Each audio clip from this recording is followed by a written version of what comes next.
just came back from 6 weeks in China, which was an amazing opportunity where the company were invited to perform as part of the Olympic ceremony. Invited because of the legacy of the company's work that Celeste has built up in the last 17 years. So to come back now and then lead the company forward is, you know, on that high is such a privilege. Yes, what a way to start. Yeah.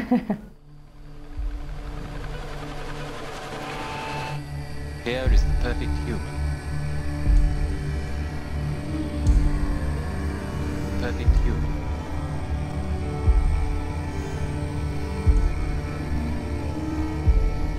The perfect human in a room with no boundaries and with nothing.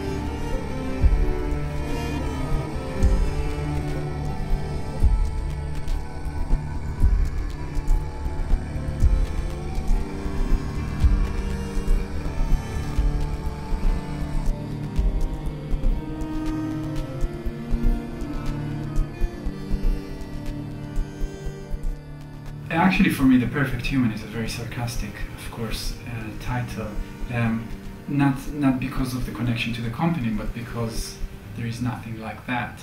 And only human beings could invent the concept of perfect. I sampled some text from a very old film. The text was really simple and really effective. In the sense of the way that you just throw it on some images, and it's really thought-provoking. Well, Hofesh was a choreographer that we've been interested in for a while. Being so articulate in his movement vocabulary, the physical articulation of the body. The movement material comes from him. It doesn't lead the dancers into improvisation to generate their own movement. So it's in one way it tries to find something that's more uniform. It was the first time really that I'd been in a professionally choreographed piece in which I was doing unison movements with non-disabled dancers. I'm very excited about that. You had to really put all of your intensity and all of your energy into every single movement. Like, you don't really look at the other dancers, you never touch anyone else really. We sometimes move as a pack, or you know, in twos or threes, but we're all quite insular and within our own little bubble of a world. By the end you realise you're kind of at the edge of your seat and you don't quite sort of thought of how quite you got there.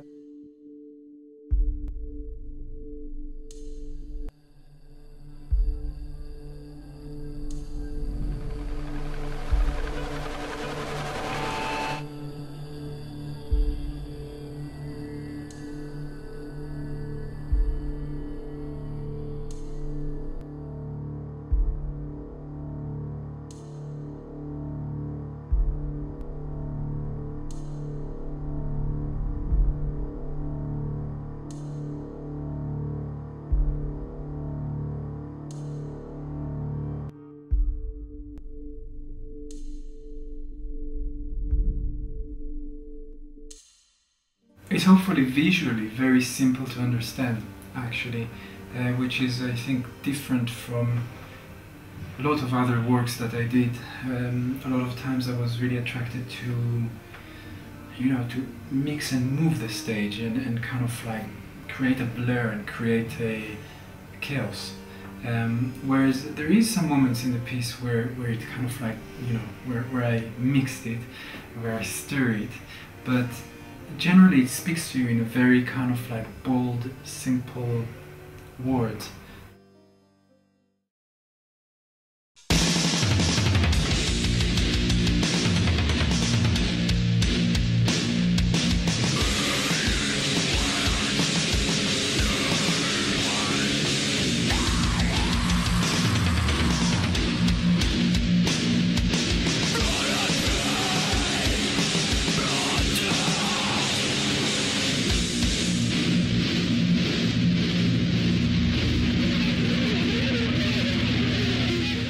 The piece I'm making with Candoco is called Still, and it's called Still because it's about movement, obviously, because they move a lot, but it's about stillness as well, I think, yeah. But actually they're never still, they keep moving all the time, because stillness is pretty boring after all. So it's a really bad title. I don't know why I called it Still. For me, I see it as an insight into Nigel's sort of hedonistic mind. You know, he's a crazy man. Just like so much fun and excitement and energy. His only rule is if you've got a question or if you're asking yourself, can I do this or should I be doing this or does he want to see this, just say yes, yes, yes, yes. From a dancer's point of view, he definitely opened up the door to saying anything goes. Just try anything. You can't shock him, basically. Being inside of it, sometimes you're not even aware of exactly what you're doing because you're just so like in the moment. We're like loving each other at one minute and screaming at each other at another and like rolling on the floor and doing all kinds of things. Dance me to your beauty with a burning violin. Dance me through the panic till I'm gathered safely in. Lift me like an olive branch and be my homeward dove. Dance me to the end of love. Dance me to the end of love. Let me see your beauty when the witnesses are gone. Let me feel you moving like they do in Babylon. Show me slowly what I only know the limits of. Dance me to the end of love. Dance me to the end of love. In every piece that I make, it's always about people, first of all, and about how people deal with each other. And also about, more so in this piece, about the loss of that. So about losing somebody, either the breakup of a relationship or somebody you're close to dies or goes away or whatever. So it's about love and about loss. It's a roller coaster ride, I think, of emotions. It feels like it'll be a show that'll be different or have something different every night. He strips off, the layers of contemporary dance in one way, if it is contemporary dance. Does it have to be pretty? Does it have to have meaning? Does it have to, you have emotion? What about technique? He just takes everything off and say, what's left? What's left is the performer and an audience. The most important thing to me is that there's communication. That's why I'm in theatre, I suppose, really, because for me, it's about that live act of communication. And that's why, one of the reasons why the dancers at one point go into the audience.